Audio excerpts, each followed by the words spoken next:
Faisons un petit bilan sur cette API Stream. On a vu que l'API Stream, tout d'abord,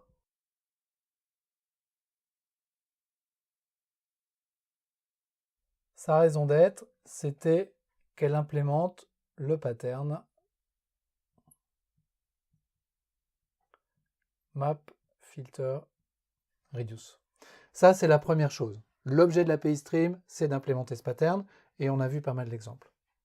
Deuxièmement, on a deux types de streams. Les streams d'objets, les streams classiques, streams de T et les streams de nombres. Et on a trois streams de nombres, les indstreams, les longstreams et les doublestreams. Il n'y a pas d'autres streams de nombres dans l'API en Java. Troisième point important, on a vu qu'un stream se connecte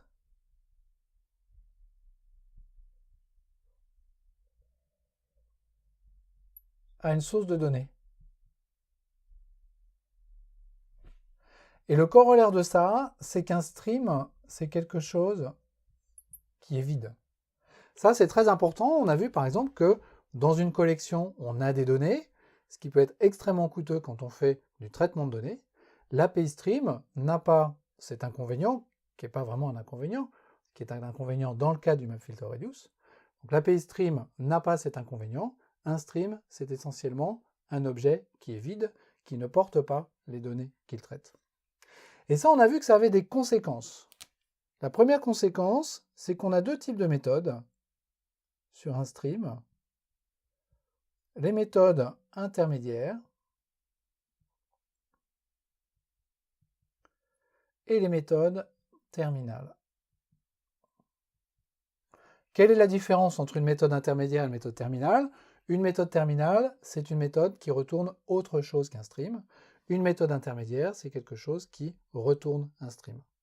Quand j'appelle une méthode intermédiaire, je ne traite aucune donnée. Et ça, c'est la conséquence du fait qu'un stream est vide. Les données ne sont traitées que lorsque l'on appelle une méthode terminale. Même les méthodes qui retournent void sont des méthodes terminales.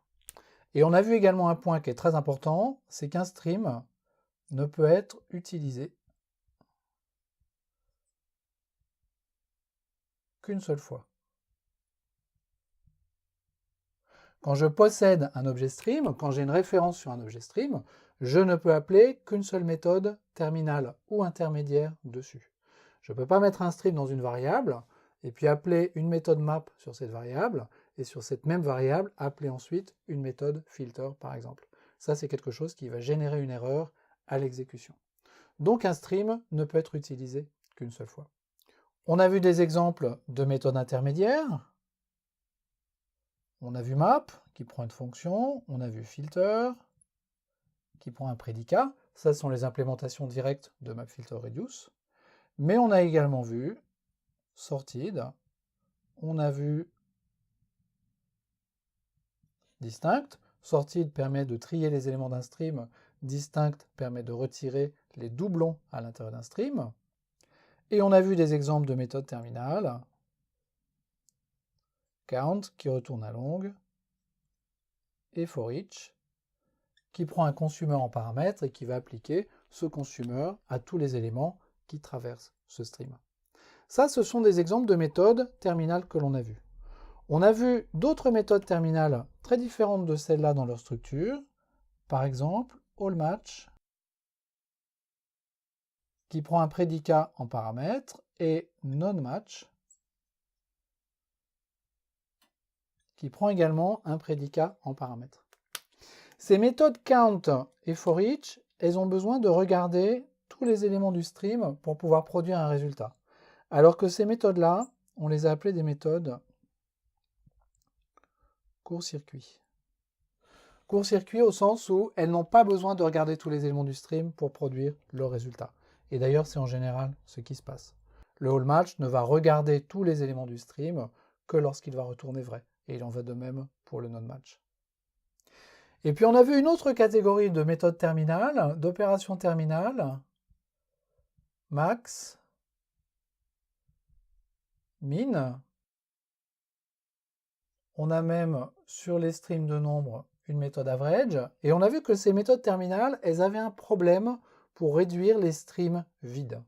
Et ça nous a amené à introduire une notion très importante avec l'API Stream, qui est la notion d'optional. D'une façon générale, quand on ne sait pas réduire un stream vide, parce que l'opération de réduction n'admet pas d'éléments neutres, eh bien, la méthode retourne systématiquement un optional. Et on a vu quelques éléments sur la façon d'utiliser optional. On a vu une première famille de patterns que je vais appeler isPresentGet. On a vu plus de méthodes que ça. Et puis on a vu des patterns qui permettent de regarder un optional comme étant lui-même un stream, avec une méthode map, une méthode filter, une méthode ifPresent qui est en fait une méthode forEach qui ne dit pas son nom, et même une méthode flatMap. Et cette notion d'optional, elle est également utilisée dans certaines versions de la méthode reduce. Essentiellement, j'ai deux versions de la méthode reduce, une qui prend l'élément neutre et l'opération de réduction, qui va retourner donc un élément normal, et une méthode reduce qui ne prend pas l'élément neutre, en général parce qu'il n'existe pas, et la lambda de réduction. Et cette deuxième méthode reduce retourne également un optional. Et puis la dernière opération terminale que l'on a vue, c'est la méthode collect, qui, elle, prend en paramètre un objet de type collector. On a vu plusieurs patterns pour créer des objets de type collector. Collector, en fait, c'est une interface du JDK qui est implémentée par tous ces collectors qu'on a vus et qui sont construits avec la classe factory qui s'appelle collectors. Et puis on a vu également comment est-ce qu'un collector était fait à l'intérieur, ce qui permet de donner des idées sur comment implémenter l'interface collector. Il nous manque quelques éléments pour implémenter cette interface. Disons qu'avec le catalogue de méthodes factory de la classe collectors, on a en principe tout ce qu'il faut pour traiter les problèmes les plus fréquents. Donc voilà pour le bilan que l'on peut faire de cette API Stream. C'est une API qui est assez complexe, qui est extrêmement puissante, qui a été introduite en Java 8 et qui est maintenant universellement utilisée pour le traitement de données en mémoire en Java.